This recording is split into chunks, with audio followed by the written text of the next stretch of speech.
22 του Ιούλη και εδώ, αντί να είμαστε στον Όλυμπο μαζί με την Ελένη, τελικά έπρεπε να μείνουμε σπίτι.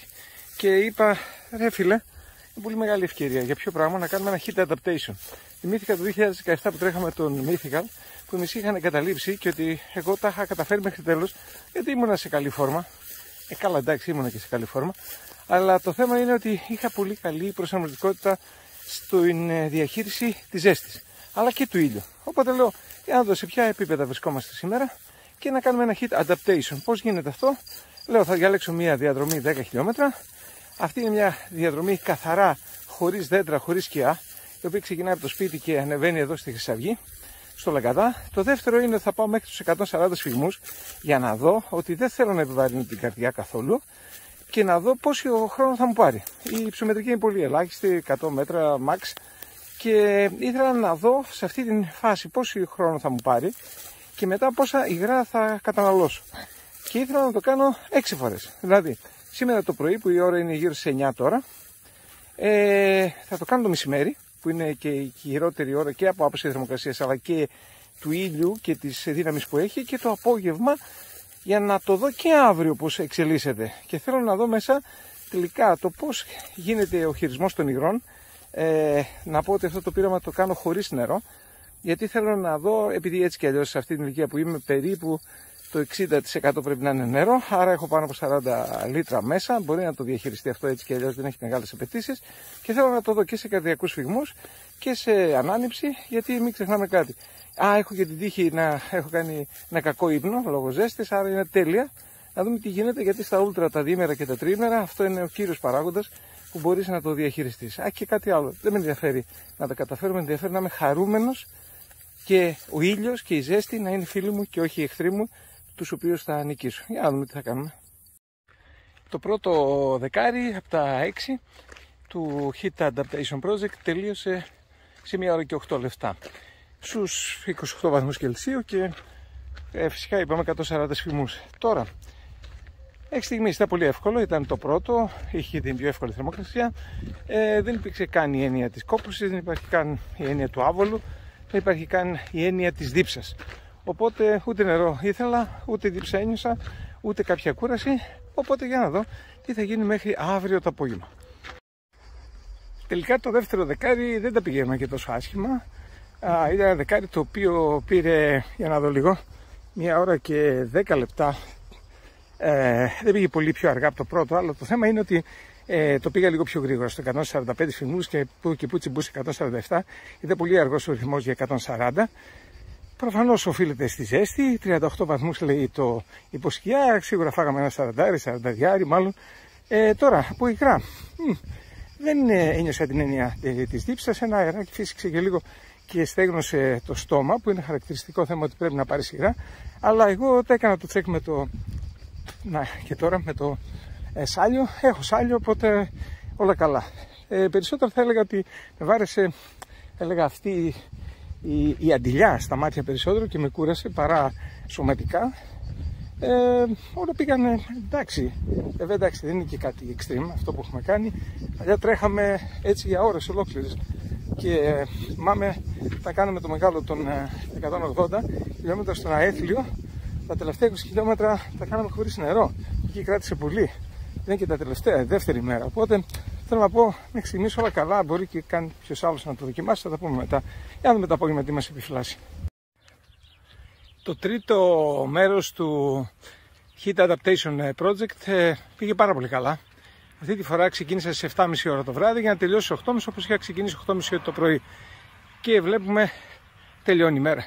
Τώρα πάμε λίγο στη ζέστη. Η ζέστη ήταν 32 βαθμούς και λέω 32 γιατί 32 είναι τώρα, και επειδή δεν είχε πάρα πολύ ήλιο, δηλαδή με την έννοια ότι ο ήλιος δεν ήταν πάνω μου, αυτοί οι 10 βαθμοί το κάναν πάρα πολύ εύκολο. Δηλαδή ούτε ανάγκη από νερά, ούτε κούραση, ούτε ανάσες, αλλά ούτε καν και το σάλιο, το οποίο είναι, συγγνώμη που το δείχνω, πάρα πολύ καλό και πολύ ρευστό. Τώρα πάμε στην αίσθηση χαρούμενος, στο πρόσωπο ιδρωμένος, όχι κάτι φοβερό, και μία από τις καλύτερες εμπειρίες. Πρώτη μέρα νομίζω ότι τα πράγματα, επειδή ήταν στους 140 σφυγμούς, το δεύτερο 145 ξανά γύρισα στους 140, ήταν ευκολάκι. Με την έννοια το ότι τελικά δεν ταλαιπωρήθηκε πολύ το κορμί και του δόθηκε ο χρόνος να κάνει αυτό το adaptation που έψαχνα. Τώρα, γιατί έτσι και αλλιώς και η θερμοκρασία στο σπίτι είναι πάνω από 20 βαθμούς Κελσίου, που σημαίνει ότι είμαστε σε ένα 24ωρο που κινούμαστε πάνω σε τέτοια θέματα. Τι θα δούμε τώρα? Θα δούμε το βράδυ πώς θα κινηθεί και θα δούμε δεύτερη μέρα, αν αυτή η πρώτη μέρα έχει δώσει κούραση, και θα δούμε αύριο που περιμένουν τις ίδιες θερμοκρασίες τι παίζει. So far, so good. Το πρώτο session της δεύτερης μέρας, το τέταρτο του project, έγινε πάλι την ίδια ώρα, 8.30 ώρα, Κυριακή σήμερα, και 23 του Ιούλη, γιατί σήμερα θεωρητικά είναι πιο ζεστή μέρα. Όταν ξεκίνησε έχει 30 βαθμούς Κελσίου, οπότε υπολογίζω ότι όταν έτρεξα κάτω από τον ήλιο θα ήταν 32-33.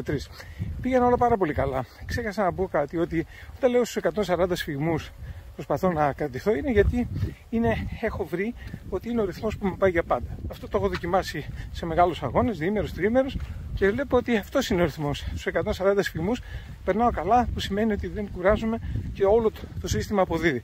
Γι' αυτό και διάλεξα να κάνω τους 140 σφυγμούς, που ήταν πολύ εύκολοι. Σήμερα μου πήρε μόνο 1,5 χιλιόμετρο μέχρι να τους πιάσω και να σταθεροποιηθώ σε αυτό.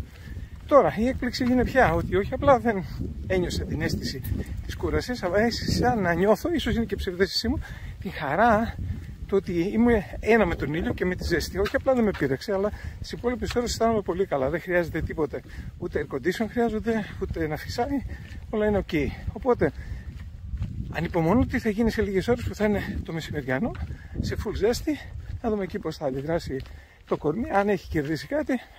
So far, so good. Τελικά το πέμπτο κομμάτι, αυτό στις 1 η ώρα το μεσημέρι της δεύτερης μέρας, δεν ήταν όπως το χθεσινό. Στα πρώτα 2 χιλιόμετρα κατάφερα να είμαι στους 140 σφυγμούς. Μέχρι το 5ο χιλιόμετρο ανέβασα 145 και στα υπόλοιπα ήμουνα στο 147 και μάλιστα σε μια ανεφορίτσα ζήτησε και 150 για πολύ λίγο. Είναι αυτό που λέμε ότι αυτό το αεράκι που φυσούσε ήταν αρκετά καλό για να στεγνώσει τη γλώσσα, και θέλω να πω ότι δεν είχε χαρά μέχρι το 5ο χιλιόμετρο. Χαρά σημαίνει και άνεση, ότι κάνεις πολύ καλές σκέψεις. Τις έκανα μέχρι το 5ο, αλλά από το 5ο μέχρι το 10ο ήθελα απλά, συγκεντρώθηκα στο να το τελειώσω. Αν μου πεις αυτό τι είναι?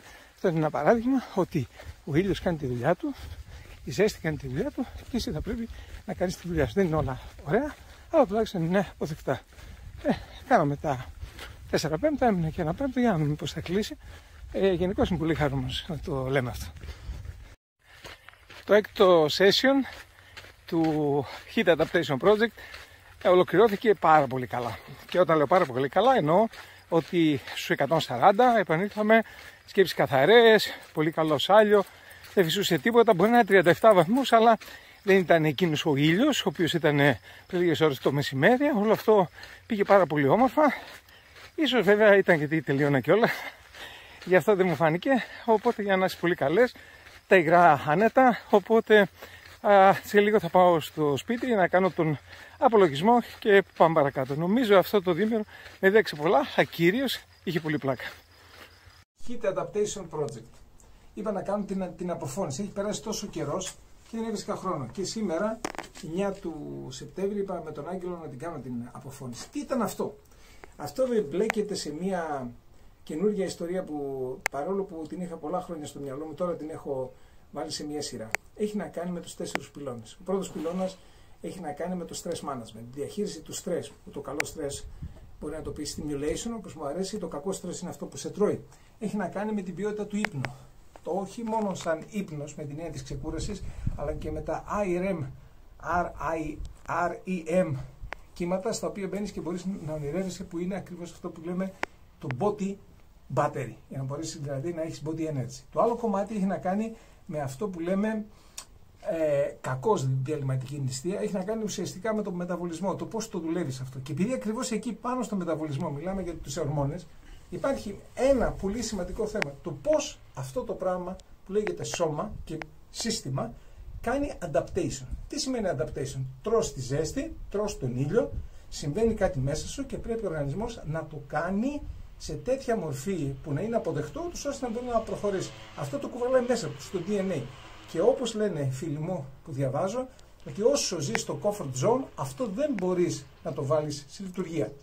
Μπορείς όμως να βγεις από το comfort zone, να το βάλεις σε λειτουργία και τελικά όχι απλά να μη σε πειράζει, αλλά να γίνει και φίλος σου. Και αυτό πώς γίνεται? Είπα να το δοκιμάσω. Έκανα μια μεθοδολογία, 3 προπονήσεις τη μία μέρα, 3 την άλλη, στην ζέστη 32-42-38, 32-42-48, από μία ώρα, χωρίς να επιβαρύνω την καρδιά, στους 140 σφιγμούς περίπου, ούτως ώστε να δω αν τελικά μπορεί το κορμί να το καταφέρει. Τα πρώτα θέματα, γιατί δεν είναι επιστημονικό αυτό που έκανα, είναι ότι δούλεψε πολύ. Πάντα και το μυαλό μου. Αλλά το θέμα, όσο βλέπω να το προχωράω, να τρέχω μαζί, να είμαστε στη ζέστη, στο κρύο, νιώθω όλο και καλύτερα. Και πώς το νιώθω? Σαν body battery, δηλαδή η μπαταρία είναι γεμάτη. Και body energy, δηλαδή έχουμε διάθεση για αυτή. Οπότε ευχαριστούμε και τον Άγγελο που το έκανε αυτό. Να το μαζέψουμε και το βίντεο, γιατί έχουμε και τη συνέχεια.